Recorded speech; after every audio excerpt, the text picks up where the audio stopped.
Larry and I are pleased to be here to talk a little bit about the facilities lead role that we are looking for the church and how you can help with that. The facilities lead role is nothing new. All of you who have been here have known from time to time the folks who have played this role in the past, and also the great group of volunteers that we have that have just given heart and soul to this ministry. And I just want to start by saying, why do we need this? Why are we looking for a facilities lead? As you're aware, this church community has been established over 200 years ago. And things have changed a bit since then. I don't think there were any need for locks on the doors back then. I don't even know if they had doors back then. But so much has changed, and so much is now continuing to be a need for not just what you may think of when you hear the facilities term or when you hear buildings and grounds being used, but it's more than just an operational necessity. It's about the health and safety of the community and the environment and the care of what God has entrusted to us. We think of this not as separating the support aspects of operating the church from the ministries that you think of as program ministries, but that it is a ministry. It's a stewardship ministry. And we are pleased over the years to have some great models to look at of folks who have done this work, whether as a staff member or as a volunteer, several that have passed before. I think many of us who have been here for a while remember seeing Len Roden here throughout the week. People like Dave Boyles, people like Roy Crass, have all given of their talents and their skills in this area to the stewardship that this church requires.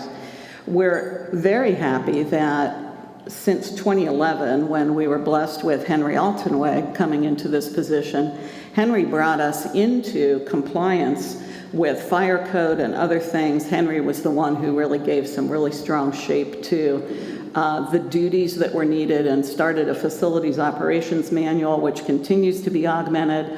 Roy Crass came along in 2012 and spent 8 years with us, giving of his abilities. We all remember Roy as the 40-year-old who was being held captive in the 80-year-old body, but that didn't slow him down. Roy just did really amazing work with the gifts he'd been given and pulled together a great team of volunteers that continue today. We know that the demands on a presence of somebody who can coordinate and administer this stewardship of church and buildings and property is the main reason why we're looking for someone in a staff position that can work with the volunteers and be the point of contact for keeping the operations and care and maintenance going forward. Mm-hmm. So what type of person are we looking for? Jan's given you an overview of some of the folks that have held this position in the past. We're basically looking for a buildings and grounds head steward. We're all stewards of the church, but from a facilities point of view, we need somebody who is a head.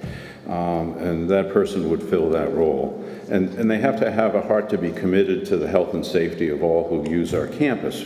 It's more than just a church building or two church buildings. There's ball fields, cemetery. There's quite a bunch of grounds here, and just a wonderful group of volunteers, both on the buildings and grounds team and then extended team members pitch in throughout the year with shoveling snow, raking leaves, tending gardens. So we're just blessed with a wonderful group of folks, but we need a central point for communications and kind of a clearinghouse for the church calendar, for preparation of events and so forth. And so we're looking for a person who's flexible and can move with the needs of the church at the time. So they'll also be working with vendors and contractors and first responders. We've got linkages with local fire and police agencies. We've got inspections that are required on our fire systems, sprinkler systems. We want to make sure our heating systems and air conditioning systems are up to code and meet all of the, again, health requirements that are put in place.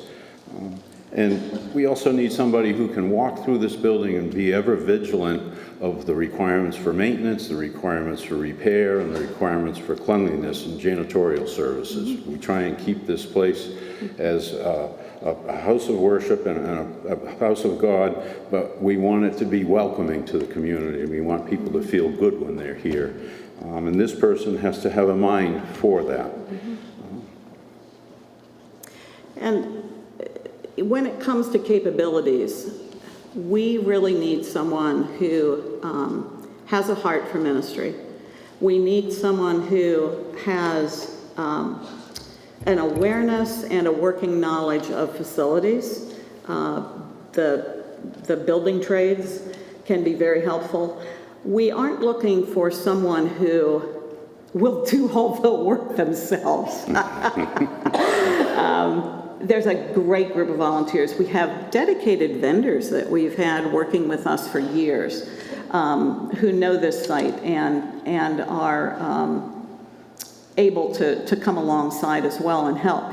As we are searching for this person, we want someone who's not just collaborative and willing to work with volunteers and the congregation and the vendors and contractors and be able to communicate well, including with other staff members in session, but somebody who's willing to learn. So they don't have to be an expert in all of this. If they have a basic working knowledge and awareness, there is a lot of expertise here in this church community and beyond who will help people move to the next step. We are looking to cross that line into somebody who has good organization skills and administration to be able to facilitate some of those things that Larry mentioned. So those are some of the basics of who we are asking God to call to this position of facilities lead. So you may ask, when are we looking to fill this position? It's available now. It's an open position. But it will be in God's time. We're looking for God to call somebody to this position, and so we're on His time, not our time. The hours of the job are approximately 20 hours a week. It's flexible in terms of the number of hours per week. It may vary from week to week depending on the requirements. And it's also flexible in terms of how much of the hours are put forth here on site and at home. There's a lot of communication and coordination that can be done remote. So what can you folks do to help us? Please pray that God calls the right person to this job. Be mindful of folks in your workplaces and community who may be a good fit for this position and share its availability with them. And please, lastly, if you have any questions, ideas, or possible candidates, reach out to Jan, Jeannie Scott, Kim Deal, or myself.